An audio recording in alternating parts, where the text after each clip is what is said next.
Good morning. मैं अजय शेखावत एक बार फिर से आप सभी का स्वागत करता हूँ श्रीखंडी क्लासेस के यूट्यूब चैनल में।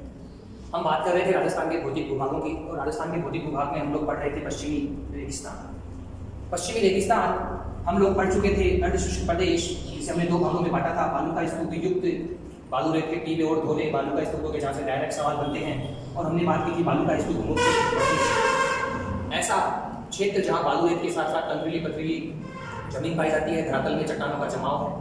आज हम बात करेंगे अर्धशुष्क क्षेत्र की। पश्चिमी रेगिस्तान का एक हिस्सा जिसे हमने नाम दिया था अर्धशुष्क क्षेत्र, 25 सेंटीमीटर वर्षा रेखा के द्वारा इसे दो भागों में बांटा गया था। अर्धशुष्क क्षेत्र को हम बांटते हैं चार भागों में: लूनी बेसिन, नागौर की उच्च भूमि, शेखावाटी प्रदेश और घग्गर बेसिन। स्थिति: ये जो शुष्क प्रदेश है, जो पश्चिमी रेगिस्तान का भाग है, ये शुष्क प्रदेश एवं अरावली पर्वतमाला के मध्य जो हिस्सा है उसे हम कहते हैं अर्ध शुष्क प्रदेश। तो इसके एक छोर पे अरावली है और एक छोर पे है शुष्क मरुस्थल उपनाम। इसी अर्ध शुष्क प्रदेश को राजस्थान बांगर के नाम से जाना जाता है। अर्ध शुष्क होने के कारण इसे अर्ध मरुस्थल भी कहते हैं। विस्तार: ये पश्चिमी रेगिस्तान के जो 12 जिले थे, इसका विस्तार किस किस जिले में है? तो इसका विस्तार है बाड़मेर, जालोर, गंगानगर, हनुमानगढ़, चूरू, सीकर, झुंझुनू और नागौर। वर्षा: शुष्क क्षेत्र में वर्षा थी 0 से 25 सेंटीमीटर, और 25 सेंटीमीटर की वर्षा रेखा ने पश्चिमी रेगिस्तान को दो भागों में बांटा था। तो यहाँ वर्षा है 25 से 50 सेंटीमीटर। इस क्षेत्र में क्या क्या विशेषताएं हमें देखने को मिलेगी? तो हमें देखने को मिलेगा रेतीला मैदान, नदी नालों एवं जीरो युक्त वनस्पति युक्त उपजाऊ मैदान। अर्धशुष्क प्रदेश को चार भागों में बांटा गया था। सबसे पहले हम बात करते हैं लूनी बेसिन, लूनी नदी के प्रवाह वाला क्षेत्र। पश्चिमी रेगिस्तान की सबसे लंबी नदी या पश्चिमी रेगिस्तान की प्रमुख नदी लूनी नदी है। देखिए, लूनी नाम से पता चल रहा है, लूण नमक, नमकीन नदी भी से कहते हैं, आधी खारी आधी मीठी नदी भी कहते हैं। कुल लंबाई है 495 किलोमीटर। यहाँ हमें लूनी नदी नहीं पढ़नी, हमें बात करनी है लूनी नदी कौन कौन से जिलों में बह रही है और लूनी नदी की कौन कौन सी विशेषताएं हमें दिखाई देती है। तो लूनी नदी निकलती है नाग पहाड़ी अजमेर से। यही नाग पहाड़ी अजमेर, नीचे है आरा सागर झील। अर्णोराज चौहान वंशीय राजा के द्वारा बनवाई गई थी। अजमेर से निकलने के बाद ये नागौर, नागौर से जोधपुर, जोधपुर के बाद पाली, पाली से बाड़मेर, और बाड़मेर के बाद ये पहुंचती है जालोर। जालोर से ये नदी जाती है गुजरात, गुजरात से कच्छ की खाड़ी, और कच्छ की खाड़ी से होते हुए ये पहुंचती है अरब। तो ये जो जालोर वाला क्षेत्र है, यही जालोर के क्षेत्र में इस नदी के द्वारा बनाई जाती है दलदल, क्योंकि यहाँ पे इसका जो पानी है वो चारों ओर फैल जाता है और ये दलदली क्षेत्र बनाती है। लगातार सवाल आता है कि इसे किस नाम से जाना जाता है? तो इसे कहते हैं नेहड़। यहीं पर जो अस्थायी कच्चे कुएं बनाए जाते हैं, ये जो कुएं हैं अस्थायी कच्चे कुएं, इन्हें कहा जाता है बेरा। ये जो क्षेत्र है पाली, बाड़मेर और जालोर, ये उपजाऊ क्षेत्र है। इसीलिए कहा जाता है गोडवाड़ का मैदान। तो देखिए, हमने 3 बातें की हैं: एक दलदल जिसे नेहड़ कहते हैं, एक कुएं जिन्हें हम बेरा कहते हैं, और एक है गोडवाड़ का मैदान। लगातार सवाल आ रहे हैं। गोडवाड़ के मैदान का संबंध है लूनी बेसिन से, पश्चिमी रेगिस्तान से। गोडवाड़ का मैदान गोडवाड़ प्रदेश में कौन सा जिला शामिल है? नहीं। उपनाम: जो लूनी नदी है, लूनी नदी का उपनाम है आधी खारी आधी मीठी या नमकीन। ये रीजन क्या है या ऐसा क्यों होता है? देखिए, बार बार सवाल पूछा जा रहा है, लूनी नदी का जल किस स्थान के बाद खारा हो जाता है, या लूनी नदी के जल का खारे होने का प्रमुख कारण है? तो हम पहले बात कर लेते हैं प्रमुख कारण। वही मल्टीपल चॉइस है, तीनों चारों, इनमें से कोई नहीं। ऐसे क्वेश्चन आजकल बहुत बन रहे हैं, समझिएगा कारण क्या है। सबसे पहले तो तैतीस सागर, ये जो पश्चिमी रेगिस्तान है, तैतीस सागर का अवशेष है, तैतीस सागर है तो नेचुरल सी बात है खारा हो। दूसरा, माइका शिस्ट चट्टानें, हमने बात की थी कि जो पश्चिमी रेगिस्तान है, पश्चिमी रेगिस्तान का जो धरातल है उसमें नमकीन चट्टानें, जो वहाँ की बालू रेत है उसमें माइका शिस्ट चट्टानों के कण पाए जाते हैं। ये चट्टानें नमकीन होती है, नमक परवटी। तीसरा कारण है पंचपद्रा झील से निकटता। देखिए बालोतरा बाड़मेर राजस्थान की सबसे खारी झील, भारत की सबसे खारी झील पंचपद्रा झील है। ये लूणी नदी के भाव क्षेत्र के समीप है, इसी वजह से लूणी नदी का जल खारा हो जाता है। ये उपरोक्त तीनों ही कारण है, हम ज्यादातर इसे पढ़ते हैं, मगर याद रखिएगा जब भी मल्टीपल चॉइस में सवाल बनेगा ए ब से उपरोक्त सभी ए ब से तीनों, लूणी नदी का पानी किस स्थान के बाद खारा हो जाता है तो बालोतरा बाड़मेर के बाद इसका पानी खारा हो जाता है और लूणी का पानी इससे पहले रहता है मीठा। ऐसा ही एक सवाल है जो पूछा जा चुका है, अजमेर में भयंकर वर्षा होने पर किस स्थान पर बाढ़ आती है। तो हम जानते हैं कि अजमेर में है नाग पहाड़ और नाग पहाड़ी से बहकर जो नदी आती है जिसे कहते हैं लूणी नदी। तो ये कहाँ पहुंचती है? ये पहुंचती है बाड़मेर। ये क्षेत्र नीचे ढाल में है, आप खुद देखिए अजमेर से बहकर आ रही है तो पानी कहाँ पे आएगा? बाड़मेर आएगा। तो कहाँ भयंकर बाढ़ आएगी? बाड़मेर में आएगी, क्योंकि ये ऊंचाई पर स्थित क्षेत्र है। नाग पहाड़ से लूणी नदी निकलती है। सवाल बनता है नाग पहाड़ी की ऊंचाई कितनी है? 795 मीटर। कितनी ऊंचाई है नाग पहाड़ी की? 795 मीटर।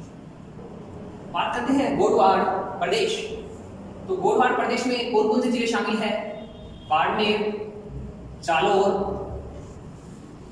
और पाली। इस क्षेत्र को गोडवाड़ प्रदेश जो कहते हैं। तो देखिए पहले यहां गोड जाति के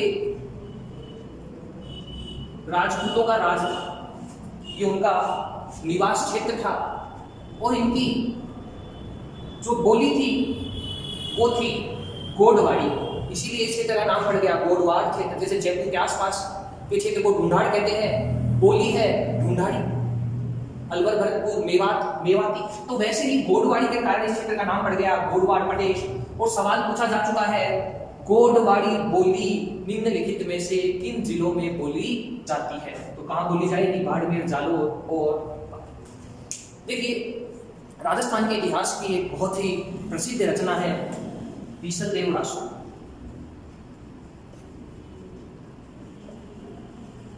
बीसलदेव रासो, इसके रचनाकार है नरपति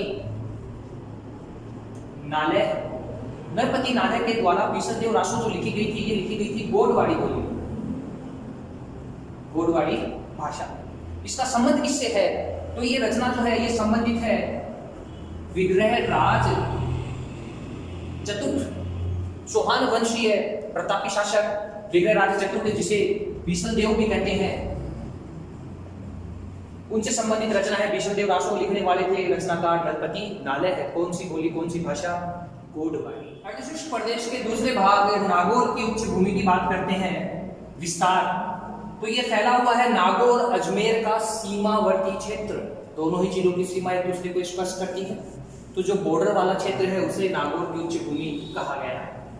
ये स्थित है, डायरेक्ट आरपीएससी ने सवाल पूछा था कि नागौर की उच्च भूमि स्थित है, तो इसके एक छोर पर लूणी बेसिन है और दूसरे छोर पर है शेखावाटी प्रदेश। तो ये दोनों के मध्य में स्थित है। चलिए आगे बढ़ते हैं और बात करते हैं नागौर की उच्च भूमि। ऐसा क्या रीजन है कि इस क्षेत्र को कहा जाता है नागौर की उच्च भूमि? तो देखिए ये जो क्षेत्र है ये आसपास के क्षेत्र से ऊपर उठा हुआ है। इसके ऊपर उठे होने का क्या कारण है? तो सबसे पहले है चूने का जमाव। ये जो क्षेत्र है इसके धरातल में चूना पत्थर है, चूने पत्थर की मोटी मोटी परत जमी हुई है। ये चूना पत्थर कौन सी चट्टान है? याद रखिएगा, चूना पत्थर अवसादी चट्टान है। कौन सी चट्टान है? अवसादी चट्टान है, चूना पत्थर। और इसी से निर्माण होता है संगमरमर का। यही कारण है कि भारत नहीं अपितु संपूर्ण विश्व में जो प्रसिद्ध संगमरमर है वो है हमारे मकराना नागौर। अगर बात की जाए पूरी दुनिया में सर्वश्रेष्ठ संगमरमर जो है, सर्वश्रेष्ठ संगमरमर वो है इटली का। भारत के साथ साथ पूरी दुनिया में जो प्रसिद्ध संगमरमर है वो है हमारे मकराना नागौर का। यहाँ संगमरमर की किस्म कौन सी पाई जाती है? तो देखिए, जो संगमरमर की किस्म है, संगमरमर किससे बना है? चूना पत्थर से बना है। चूना पत्थर मतलब कैल्शियम। तो यहाँ संगमरमर की जो किस्म है उसे नाम दिया गया है कैल्साइट। याद रख लीजिएगा, संगमरमर की कौन सी किस्म है? कैल्साइट किस्म है। कहाँ? मकराना नागौर। मकराना नागौर के संगमरमर से निर्मित बनी सर्वश्रेष्ठ इमारत, विश्व प्रसिद्ध इमारत है ताजमहल, जो कि यूपी के आगरा में स्थित है, यमुना नदी के किनारे स्थित है। और इसका निर्माण किसने करवाया था? इसका निर्माण करवाया था शाहजहां ने। ताजमहल सिंबल ऑफ लव भी कहा जाता है। ये जो ताजमहल है यमुना नदी के किनारे, यहीं पर यूपी में चमड़ा उद्योग है। तो चमड़ा उद्योग का जो केमिकल युक्त गंदा पानी आता है वो यमुना नदी में प्रवाहित कर दिया जाता है। इसी वजह से यमुना नदी प्रदूषित हो चुकी है। यही केमिकल युक्त, विभिन्न रसायनों से युक्त गंदा पानी जलवाष्प बनकर ऊपर आसमान में जाता है, जो वर्षा के रूप में पुनः वापस नीचे आता है। और यही रीजन है कि यहाँ जो वर्षा होती है उसे कहा गया है अम्ल वर्षा। याद रखिएगा, अम्ल वर्षा। साइंस की बात करूं तो मोस्ट इंपोर्टेंट टॉपिक है अम्ल वर्षा। अच्छे से फोकस कीजिएगा। ये जो अम्ल वर्षा है, इसी अम्ल वर्षा के कारण ये जो ताजमहल सफेद संगमरमर से बना है, ये सफेद से होने लग गया है पीला। सफेद से क्या होने लग गया है? पीला होने लग गया है। ये पत्थर, इसमें दरारें आने लग गई है और धीरे धीरे ये पत्थर गलने लग गया है। कहने का मतलब ये पत्थर दरारें आने के बाद में टूटने लग गया है। इसीलिए इसे कहा जाता है संगमरमर का कोढ़। कोढ़ एक बीमारी होती है जो शरीर में लगने के बाद शरीर को गला देती है। संगमरमर का कोढ़ किसे कहा गया है? संगमरमर का कोढ़ कहा गया है अम्ल वर्षा। संगमरमर का कोढ़ किसे कहा गया है? अम्ल वर्षा को कहा गया है। चूना पत्थर अवसादी चट्टान है, तो वैसे ही ये जो संगमरमर है ये कौन सी चट्टान का उदाहरण है? याद रखिएगा, संगमरमर कायांतरित चट्टान का उदाहरण है। लगातार सवाल आते रहते हैं, नाम दिया जाता है, पूछा जाता है ये कौन सी चट्टान का उदाहरण है, या डायरेक्ट क्वेश्चन में पूछा जाता है निम्नलिखित में से आग्नेय चट्टान का उदाहरण कौन सा है, अवसादी का कौन सा है, कायांतरित का कौन सा है। अच्छे से याद कर लीजिए। जो नागौर की उच्च भूमि क्षेत्र है, इसका विभाजन हम करते हैं 3 श्रेणियों में। मकराना श्रेणी अभी हम बात कर चुके हैं, सफेद संगमरमर। उसके बाद है मांगलोद श्रेणी। देखिए, यहाँ राजस्थान में पाया जाने वाला प्रसिद्ध खनिज जिप्सम पाया जाता है। जिप्सम के जो प्रमुख खान है उसका नाम है गोथ मांगलोद, जो कि नागौर में है। इसकी एशिया की सबसे बड़ी खान, जिसका नाम है बिसरासर जामसर, ये बीकानेर में। नागौर से बीकानेर की भी सीमा स्पर्श करती है। नागौर में है गोथ मांगलोद श्रेणी, और बीकानेर में है इसकी खान बिसरासर जामसर। ये जो जिप्सम है ये क्या है? जिप्सम एक उर्वरक खनिज है। लगातार सवाल आ रहा है, कंटिन्यूअसली ये सवाल बन रहा है क्षारीय मृदा के उपचार के लिए किसका छिड़काव किया जाता है? तो इसके उपचार के लिए जिप्सम का छिड़काव किया जाता है।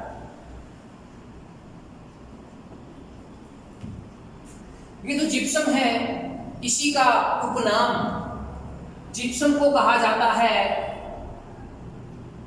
हरसोट। याद रख लीजिए, रट लीजिए, हरसोट के नाम से किसे जाना जाता है? जिप्सम को जाना जाता है। लगातार सवाल आता है। जिप्सम पाया जाता है बीकानेर, नागौर में, कोट मांगलोद, बिसरासर, जामसर की खान प्रसिद्ध है जिप्सम के लिए। आगे चलते हैं तीसरी श्रेणी, जायद श्रेणी। यहां क्या है या ये क्यों प्रसिद्ध है? तो ये प्रसिद्ध है फ्लोराइड के लिए। जो यहाँ का पानी है, उस पानी में फ्लोराइड पाया जाता है। आपने नोटिस किया होगा गर्मियों के दिनों में जब आप कूलर वगैरह में पानी डालते हैं तो कूलर की जो जालियां हैं, टाटियां हैं, वहां पर सफेद सफेद सा चूना, हल्का सा नमक सा आपको दिखेगा। वो एक्चुअल में फ्लोराइड है। तो ये फ्लोराइड फायदेमंद है या नुकसानदायक है? पानी में जो फ्लोराइड की मात्रा होती है वो बढ़ने पर एक रोग होता है जिसे कहते हैं फ्लोरोसिस रोग। लगातार सवाल आता है, फ्लोराइड की समस्या से होने वाला रोग है फ्लोरोसिस रोग। ये फ्लोरोसिस रोग कब होता है? जब जल में फ्लोराइड की मात्रा 10 ppm से अधिक हो। कितनी हो? 10 ppm से ये मात्रा अधिक हो। LDC पूछ चुका है कितने ppm से अधिक मात्रा होने पर फ्लोराइड युक्त जल पीने से फ्लोरोसिस रोग होता है? 10 ppm। चलिए बात करें फ्लोरोसिस रोग की। इस रोग में क्या होता है या हमें कैसा दिखाई देगा रोगी? तो ये जो रोग होता है, इस रोग युक्त रोगी जो व्यक्ति है उसके आपको दांत पीले दिखाई देंगे। गांव में देखा होगा छोटे छोटे बच्चों के दांत पीले हो जाते हैं, महिलाओं के भी दांत पीले हैं। इसका रीजन ये थोड़ी ना है कि वो गुटखा जर्दा खाती है, ऐसा नहीं है। इसका रीजन है फ्लोराइड युक्त पानी। हड्डियां टेढ़ी हो जाती है, हाथ पैर मुड़ जाते हैं। सबसे बड़ी और विकट समस्या है कुबड़ निकलना। जो पीठ है, पीठ पर कुबड़ निकल जाती है जैसे कछुए की पीठ होती है। यहीं से सवाल बन जाता है कुबड़ पट्टी।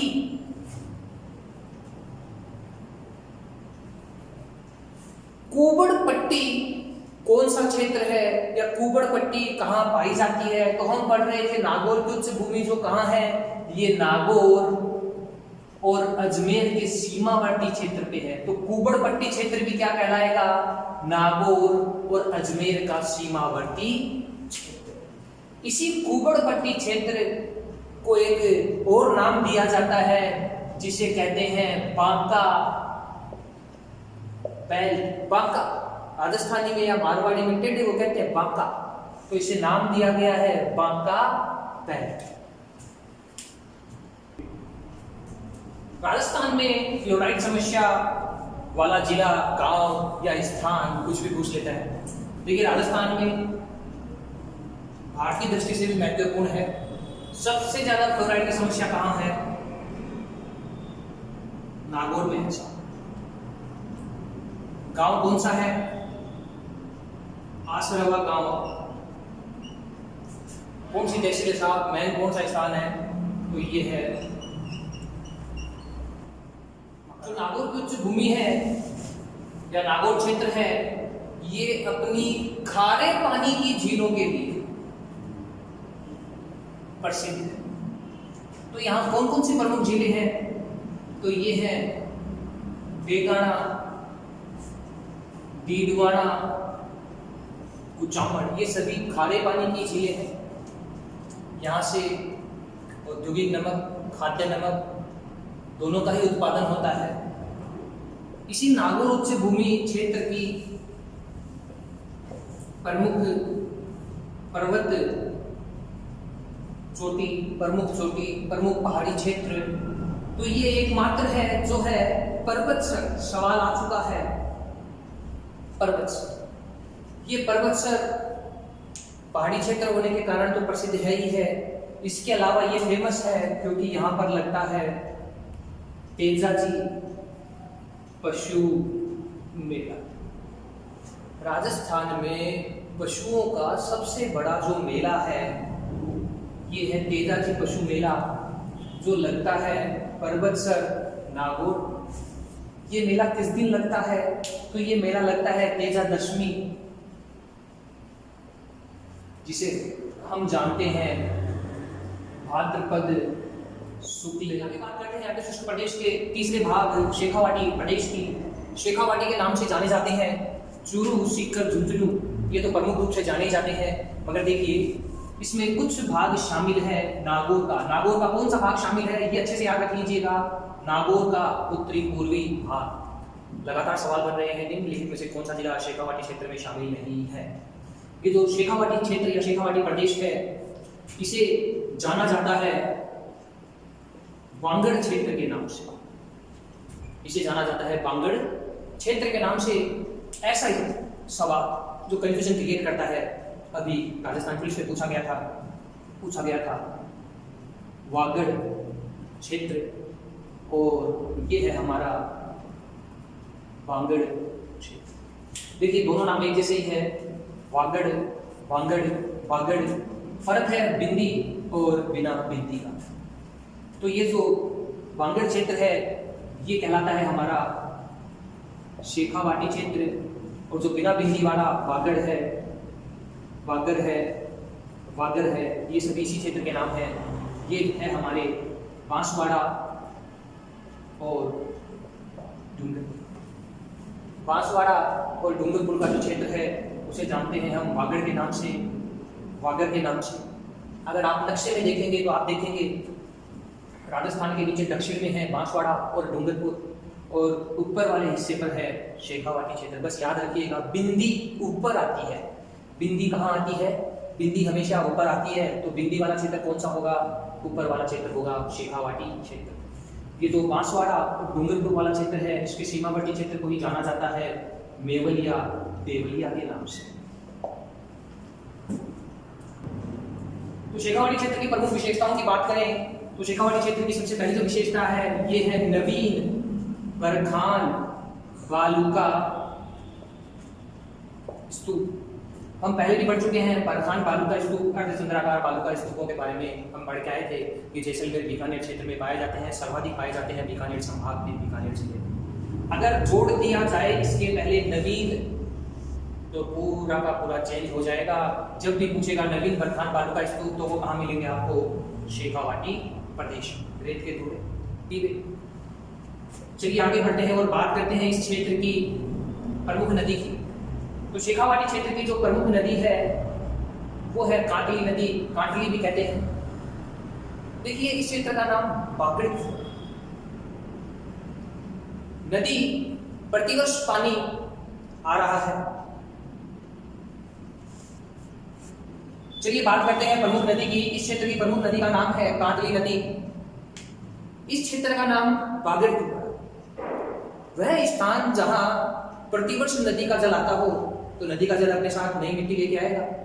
ऐसे क्षेत्र को तो हम लोग कहते हैं खादर। मगर जहां अब नदी का पानी नहीं आ रहा तो वो जो मिट्टी थी वो पुरानी हो गई, पुरानी बासी। तो ये जो क्षेत्र है इस क्षेत्र में अब काटली नदी प्रवाहित नहीं होती। यहाँ का जो क्षेत्र है यहाँ की जो मिट्टी है वो अब कैसी हो चुकी है? पुरानी मिट्टी हो चुकी है। और ऐसे क्षेत्र को कहते हैं वागड़ क्षेत्र, वागड़ मिट्टी। तो इसीलिए क्षेत्र का नाम पड़ा है वागड़ क्षेत्र। ये जो काटली नदी है इस काटली नदी का प्रवाह है तो शेखावाटी क्षेत्र की नदी, मगर इसका जो प्रवाह है वो केवल सीकर और झुंझुनू में ही होता है। ये चूरू में नहीं रहती है। लगातार सवाल आ रहा है राजस्थान के किन जिलों में नदी नहीं है? चूरू और बीकानेर। सीकर में जो इसका प्रवाह क्षेत्र है उसे कहते हैं तोरावटी। तोरावटी क्यों कहते हैं? सीकर नीम का थाना का जो क्षेत्र है वो तवर बाहुल्य क्षेत्र है। तवर जाति के राजपूत यहाँ पाए जाते हैं, इसीलिए इसे कहा गया है तोरावटी। आगे बढ़ते हैं और बात करते हैं जोहड़ की। जोहड़ ये अस्थायी कच्चे कुएं। लगातार सवाल आता है शेखावाटी क्षेत्र के अस्थायी कच्चे कुएं क्या कहलाते हैं? जोहड़ कहलाते हैं। जोहड़ कहाँ पाए जाते हैं? जोहड़ पाए जाते हैं शेखावाटी क्षेत्र में। हम लोगों ने पढ़ा था लूनी बेसिन में भी हमने पढ़ा था जो अस्थायी कुएं थे उन्हें नाम दिया गया था बेरा। वहां क्या नाम दिया गया था? बेरा। और यहाँ नाम दिया गया है जोहड़। फिर ये नाड़ा क्या है? देखिए, अगर ये पक्के हो जाए कुएं, इनके अंदर लेवाई प्लास्टर वगैरह कर दिया जाए, ये पत्थर की चिनाई कर दिया जाए, तो इसे नाम देंगे नाड़ा। ऐसे ही एक वर्ड और, ये है सरोवर। जिस प्रकार से पश्चिमी रेगिस्तान में अस्थायी झीलें थी, वैसे ही अस्थायी झीलें जो शेखावाटी क्षेत्र में पाई जाती है उन्हें कहते हैं सर। आप कह सकते हैं छोटे तालाब। वर्षा काल में इनका निर्माण होता है, कोई नदी नाले के आसपास इनका निर्माण होता है। जैसे ही जार पानी की आवाज समाप्त होती है तो ये भी समाप्त हो जाती है। सवाल आता है सालिम सर, साजू सर, क्या है शेखावाटी क्षेत्र की अस्थायी झीलें? देखिए, मोस्ट इंपोर्टेंट है जोहड़ विकास कार्यक्रम का संबंध किससे है? तो जोहड़ शेखावाटी क्षेत्र के कच्चे कुएं हैं, तो इसका भी संबंध शेखावाटी क्षेत्र से ही है। महत्वपूर्ण भूमिका रही श्रीमान राजेंद्र सिंह जी की, इसीलिए इनका उपनाम पड़ गया जोहड़ वाले बाबा। क्या कहते हैं इनको? जोहड़ वाले बाबा। जैसे हम लोगों ने पहले पढ़ा था घोड़े वाले बाबा किसको कहते थे? आप कमेंट बॉक्स में मुझे बताएं कि घोड़े वाले बाबा किसे कहा जाता है। इन्हीं राजेंद्र सिंह जी को कहते हैं पानी वाले बाबा, क्योंकि जोहड़ का संबंध किससे है? पानी से। ये जो क्षेत्र है, इस क्षेत्र में पानी की कमी है, तो वर्षा जल संरक्षण किया जाए, वर्षा के जल को वेस्ट न बहाया जाए, ताकि जब पानी न हो तब हम उसका उपयोग कर सकें। ये जो मीठा पानी होता है वर्षा का, इसे ही कहा गया है पालर। कई बार ये शब्दावली में सवाल आ चुका है, वर्षा जल, पालर, पानी, मीठा पानी। शेखावाटी प्रदेश प्रसिद्ध है राज्य वृक्ष खेजड़ी के लिए। हम पढ़ चुके हैं पश्चिमी रेगिस्तान में भी खेजड़ी पाई जाती है, मगर सबसे ज्यादा खेजड़ी के जो वृक्ष हैं ये पाए जाते हैं शेखावाटी प्रदेश। इसी खेजड़ी का वैज्ञानिक नाम है प्रोसेपिस सिनेरेरिया। प्रोसेपिस सिनेरेरिया। जो खेजड़ी है इसकी पत्तियां कहलाती है लूंग। जानवरों का चारा होता है, इसी लूंग के साथ यदि बेर की पत्तियां भी मिला दी जाए तो उसे कहेंगे काटी। इसकी फलियां देखिए बड़ी एक प्रसिद्ध है सांगरी। शेखावाटी क्षेत्र राजस्थान की अगर बात करूं तो सबसे लजीज और मजेदार जो सब्जी है वो है सांगरी की सब्जी। पंचकुटा, उसमें भी सांगरी का अहम रोल है। अगर ये फलियां सूखी हैं तो सूखी फलियों को कहा जाता है खोखा। लगातार यहां से सवाल आ रहे हैं। देखिए, सबसे मोस्ट इंपोर्टेंट जो खेजड़ी के फूल हैं इन्हें क्या कहा गया है? रट लेना, पूछा नहीं गया है। खेजड़ी के फूलों को कहा जाता है मिंजर। खेजड़ी के फूल क्या कहलाते हैं? ये कहलाते हैं मिंजर। देखिए, सांगरी का भोग कौन सी लोक देवी का लगाया जाता है? तो ये लगाया जाता है शीतला माता के। ये शीतला माता का विशेष दिन है जिसे हम कहते हैं शीतला अष्टमी। हम जानते हैं इसे बांसुड़ा के नाम से। लगातार ये सवाल आता रहता है बांसुड़ा किस दिन आता है, शीतला अष्टमी किस दिन आती है? तो ये क्या आता है? होली के बाद 8वां दिन, जिसे हम जानते हैं बांसुड़ा के नाम से, शीतला अष्टमी के नाम से। कौन से माह में आता है? तो ये आता है चैत्र के महीने में। कृष्ण पक्ष या शुक्ल पक्ष। सबसे बड़ा कंफ्यूजन यही होता है, पटवार कई बार पूछ चुका है। चैत्र के महीने में, क्योंकि होली आती है फागुन के महीने में, तो होली फागुन के महीने में आती है, तो उसके जस्ट बाद में महीना आएगा चैत्र का महीना, और महीने की शुरुआत में आ रहा है। हिंदी महीने की शुरुआत में जो पक्ष होता है उसे कहते हैं कृष्ण पक्ष, काले दिन वाला। तो चैत्र कृष्ण अष्टमी। शीतलाष्टमी कब आती है? शीतलाष्टमी आती है चैत्र कृष्ण अष्टमी के दिन। देखिए, जो शीतला माता का मंदिर है ये है चाकसू, जयपुर। इसी मंदिर का निर्माण करवाया था माधो सिंह प्रथम, कछवा वंशीय जयपुर नरेश माधो सिंह प्रथम। खेजड़ी आंदोलन। खेजड़ी के पेड़ों को बचाने के लिए, खेजड़ी के पेड़ों की रक्षा के लिए 363 लोगों के द्वारा बलिदान दिया गया, जिसे हम चिपको आंदोलन या खेजड़ी आंदोलन के नाम से जानते हैं। ये घटना है 1730 ईस्वी मारवाड़ रियासत की। इस समय शासक कौन थे? अभय सिंह। नाम से ही पता चल रहा है अभय, जिसको किसी का डर नहीं है। इन्हें महल बनवाना था और महल बनवाने के लिए चूने की आवश्यकता होती है और चूने को गर्म करके भट्टा जलाने के लिए लकड़ियों की आवश्यकता होती है। तब इन्होंने अपने हाकिम को आदेश दे दिया गिरधारी दास को कि जाओ और लकड़ियों का प्रबंध करो। तब ये हाकिम गिरधारी दास खेजड़ी ग्राम जो कि मारवाड़ में था वहां से लकड़ियां काटने का आदेश सैनिकों को दे देता है। सैनिक वहां जाते हैं और लकड़ियां काटना शुरू कर देते हैं। इसी गांव में थी अमृता देवी बिश्नोई।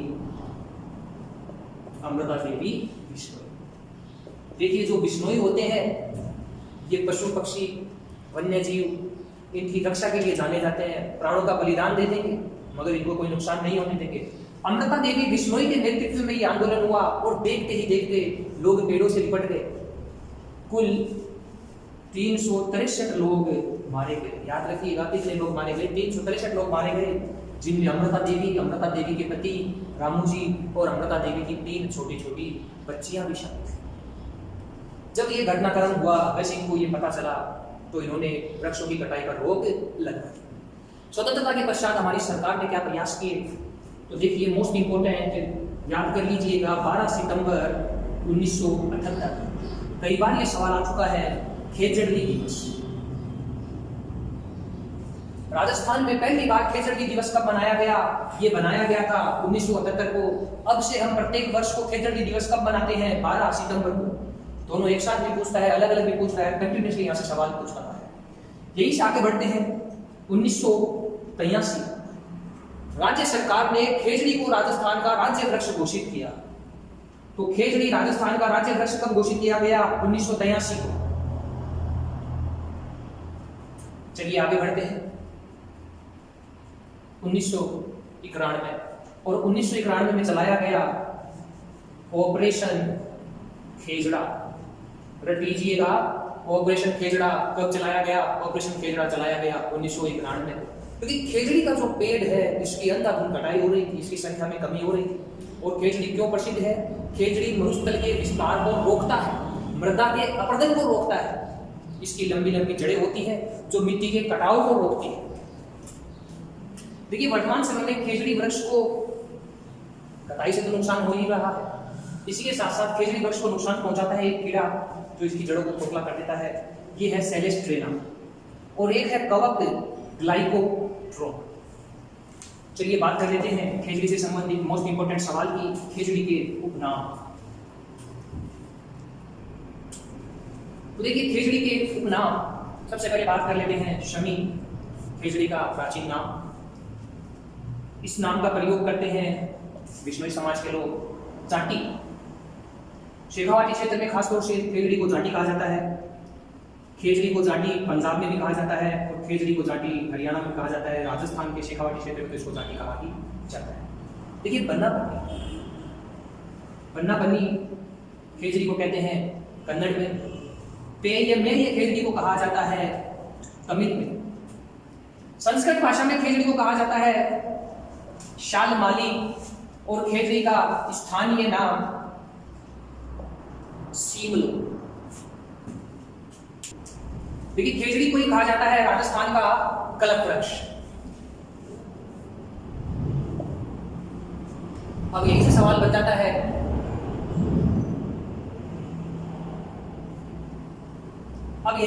जाता है आदिवासियों का कल्प वृक्ष।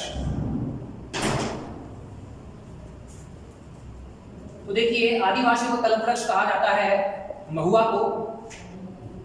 ये जो महुआ का पेड़ है इससे शराब की प्राप्ति होती है जो कि आदिवासियों को बड़ी ही प्यारी है। आदिवासियों का प्रिय पेय है महुआ की शराब। इसी महुआ के पेड़ पर रहती है उड़न गिलहरियां।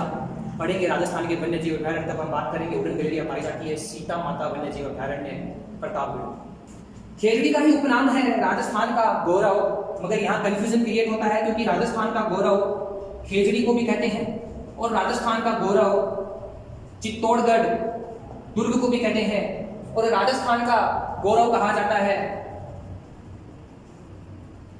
राजस्थान के राज्य कवि को। देखिए राजस्थान के राज्य कवि जिन्हें राजस्थान का गौरव कहा जाता है ये है सूर्यमन मिश्रण जो कि बूंदी रियासत के कवि थे। बूंदी रियासत के राजा थे राम सिंह जी, उनके दरबारी विद्वान थे।